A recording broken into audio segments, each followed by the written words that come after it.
What if there was a single metric that could show you why so many entrepreneurs fail and very few become successful? What if I could show you with definitive proof a simple formula that you could look into the future and guarantee you'd make more money, have a bigger impact, and take more time off? Hey there, my name's Ed Rush. This is the Weekly Flight Brief, your positive place every single week for insanely implementable ideas. And on this week's show, I'm going to show you one of the principles that's guided and led my business for the last 10 years, and it can help you too. The Weekly Flight Brief is next.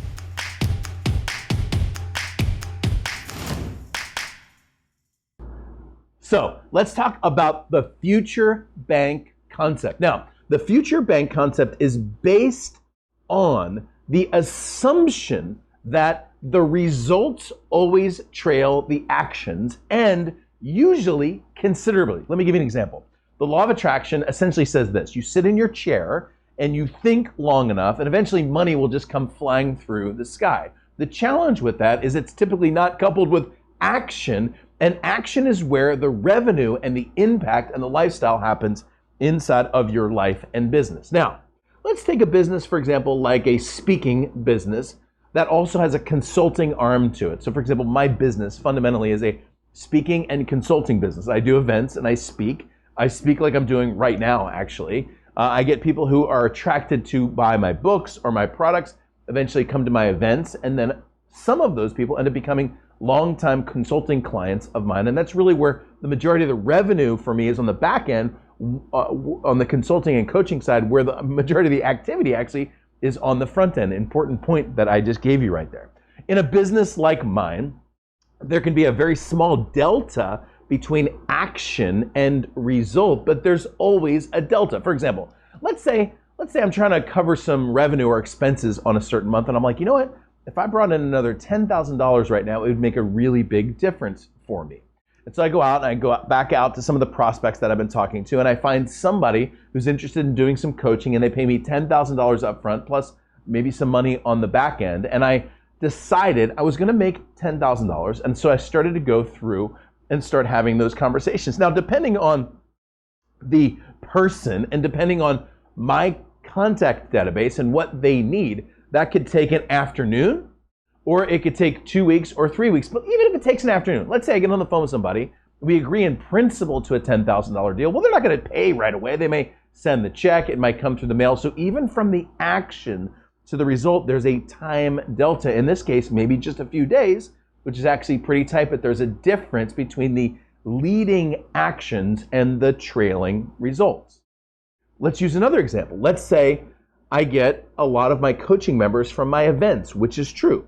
So let's say today we're in September of 2020 when we're recording this. I decide I'm going to do an event in November, okay? September, October, November, that's 2 months away. So I start thinking about the event, I start promoting the event, I start getting people to sign up for the event, and then at the event, maybe there's 200 people there, and at the event, there's 20 people who raise their hand and say, I'm interested, Ed, in potentially doing coaching and consulting with you. Then I start having those conversations with those people, and eventually some of those people sign up, and I make 6 figures or more from that particular event. But you know when the revenue starts coming in? The revenue starts coming in December. We're here in September. I've got an idea that plants revenue into the future, but the money's not made until then. That's because in today's world, leading actions lend themselves to trailing results. So let's talk about the future bank principle. What I'm going to tell you is that this will unlock, in my opinion, the secret to understanding a lot of the frustration that you've been having in your business. So let's assume on the board, so you can see the scale. This is, the left-hand side is activity and money, okay? So actually it's 2 things on this left-hand side, and the money is going to be animated by the green money symbol, okay? The activity is going to be animated by a dot, okay? So let's say on one day, an entrepreneur sits down and says, you know what? I'm going to write a book. So they start writing the book, and then they finish writing the book and publish the book, okay? And this is all activity that's happening over a period of time. So write the book, publish the book, get the book up on Amazon, maybe put a little lead page in the book to where somebody can be attracted to you. And then they start making sales of the book. They get a call from somebody that they want to do business with. And next thing you know, someplace down the line, they end up getting a client. They started writing the book here. The result came in here, okay? Let's say you decide, like I just said in the example, you want to do an event, okay? So now you decide to do an event. You start planning for the event. You start getting your team together for the event. And then in the future, someplace into the future, you start making some revenue from the event. You get a little more revenue here from the event. You get a little more revenue here from the event because it begins to trail your results. You're like, you know what, Ed, I want to do a YouTube live show. I want to do a show where I can get people to come on YouTube just like you do, and I want to start engaging that audience and get them to buy some of my information products online. So you set up the YouTube page, you start getting all the media required for that, you start to do your first show, your second show, you start to do more of the shows, but nothing's really happening until people start to opt in on your email list, and then eventually you do a webinar maybe 2 or 3 months later that sells some of your products, and now you start to make a little bit of money. Let's say you want to create a product. So you think of the product name, you start to create the product, you get the manual all done, you got the product done, then you write the sales letter, and then someplace in the future, you start to make some money, and then you start to make some more money, and then you've got that event revenue coming in, and all of a sudden you're making more and more and more money. Now, I want you to look at this for a second, because this time right here can be anything from days to weeks to months to years, depending on the business. There are businesses, like for example, some of the big social media companies, like Facebook and Twitter, who didn't make money at all, for years and years and years. They were literally putting money into their future bank, but not your business. You're actually starting to make money after a few months, right? And what happens is the money, because the actions begin to stack money into the future. These actions have placed dollars into your future bank. Because of this, these actions that start to add up create income that starts to do this. But you'll notice, this is the first time the money came in.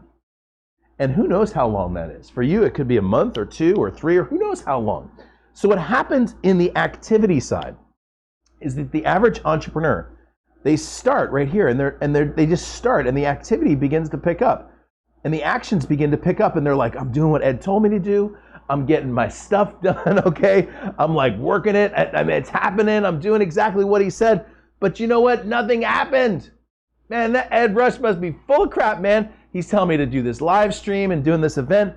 I don't think I'm gonna. And then all of a sudden the entrepreneur walks away, boom. And in this moment, when you stop the follow-through activities that have put money into your future bank, all of those dollar signs just simply disappear. Then the entrepreneur starts again, ...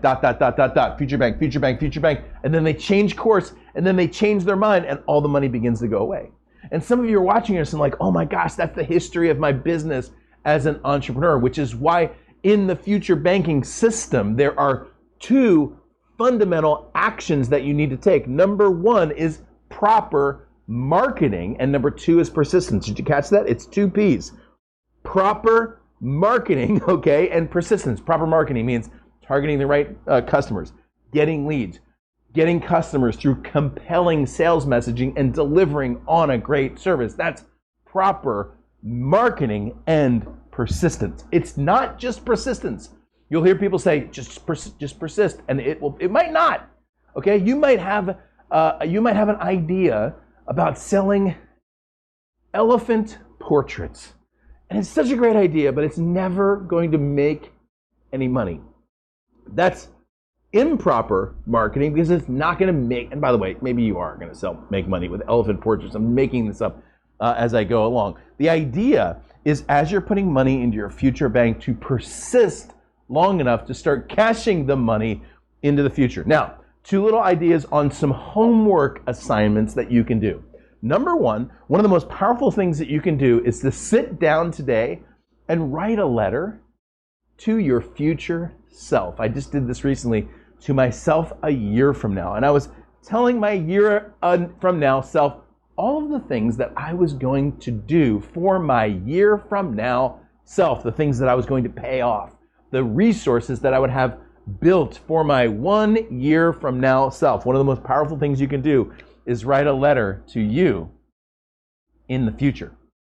The second thing, if you want to add even more oomph to this, go back a year backwards to your year ago self and have a conversation with that year ago self about the things that you wish your year ago self had done.